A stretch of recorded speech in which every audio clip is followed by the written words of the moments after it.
जर त्याला पैसे द्यायचे आहेत, आशिषजी आपण आता सांगितलं की आज आपण तो कोड नंबर आणला, त्याची बजेटची तरतूद आता होईल तेव्हा होईल. 100 कोटी रुपयामध्ये 66 कोटी रुपये तुम्ही त्याला दिलेले आहेत. प्रश्न चला, माझं मत असं आहे, त्यांना जर पैसे द्यायचे असतील तर तुमच्या बजेटमध्ये तरतूद पाहिजे. पुरवणी मागण्यामध्ये तरतूद आहे, मेन बजेटमध्ये तरतूद आहे, नाही आहे. मी तुम्हाला असेल तर व्हाईट बुक आजच पटलावर रेडी ठेवा आणि याच्यावरचं संध्याकाळी डिबेट ठेवा. पुन्हा खोटी आश्वासनं तुमच्याच लोकांना देऊ नका. आम्हाला तर देतातच आहात, पण किमान बिचारा प्रयत्न करतोय त्याला तर द्या. सन्मान्य अनिल परब, त्याच्यानंतर दरेकर, मग विक्रम काळे. हळद आवडीचा विषय आहे सभापती महोदय, हा अतिशय संवेदनाशील विषय आहे.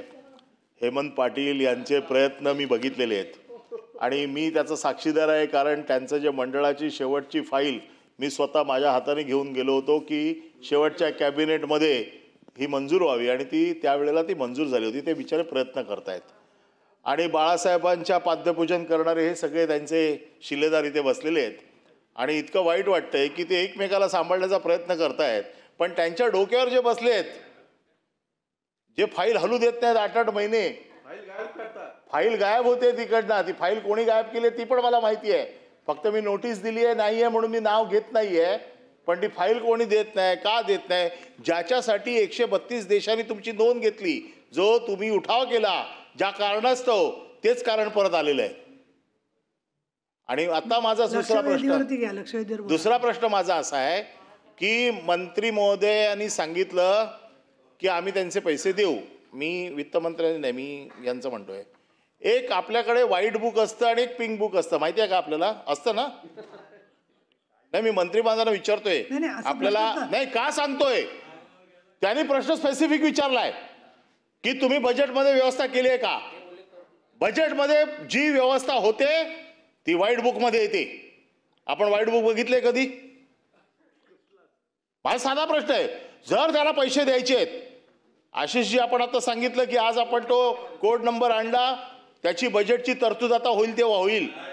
100 कोटी रुपयामध्ये 66 कोटी रुपये तुम्ही त्याला दिलेले आहेत. प्रश्न चला, माझं मत असं आहे, त्यांना जर पैसे द्यायचे असतील तर तुमच्या बजेटमध्ये तरतूद पाहिजे. पुरवणी मागण्यामध्ये तरतूद आहे, मेन बजेटमध्ये तरतूद आहे, नाही आहे. मी तुम्हाला असेल तर व्हाईट बुक आजच पटलावर रेडी ठेवा आणि याच्यावरचं संध्याकाळी डिबेट ठेवा. पुन्हा खोटी आश्वासनं तुमच्याच लोकांना देऊ नका. आम्हाला तर देतातच आहात, पण किमान बिचारा प्रयत्न करतोय त्याला तर द्या.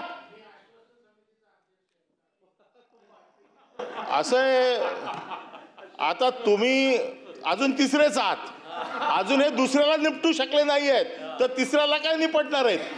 आता पहिले दुसऱ्याला तर निपटू देत. ज्या फाईलवरती बसलेत वित्त खातं, ती फाईल सोडवायची आपल्याला. त्यांचे उरलेले 33 कोटी जे काय 26 कोटी आहेत ते तुम्ही सांगताय की आम्ही लवकरात लवकर देऊ. अरे देणार कसे व्हाईट बुक मध्ये नाहीयेत तर? नाही, माझा प्रश्न उद्या पूर्ण, म्हणून माझा स्पेसिफिक प्रश्न आहे की व्हाईट बुक मध्ये तरतूद नाहीये. मी यांच्याकडनं तर काय अपेक्षा करत नाही, पण तुमच्याकडनं तर अपेक्षा करतो की व्हाईट बुक वगैरे तुम्हाला माहिती असेल कदाचित, त्या व्हाईट बुकमध्ये काय लिहिलंय. यांची उरलेली तरतूद तुम्ही व्हाईट बुकमध्ये केली असेल तर त्यांचे पैसे किती दिवसात देणार, आणि जो 700 कोटीचा तुम्ही आता जो DPR मंजूर केलेला आहे याची या बजेटमध्ये म्हणजे येणाऱ्या पुरवणी मागण्यांमध्ये पावसाळ्याच्या तुम्ही त्याची तरतूद करून पुरवणी मागण्यांमध्ये त्यांच्या 750 कोटी काय तो आहे DPR तो त्यावेळेला मंजूर करणार काय?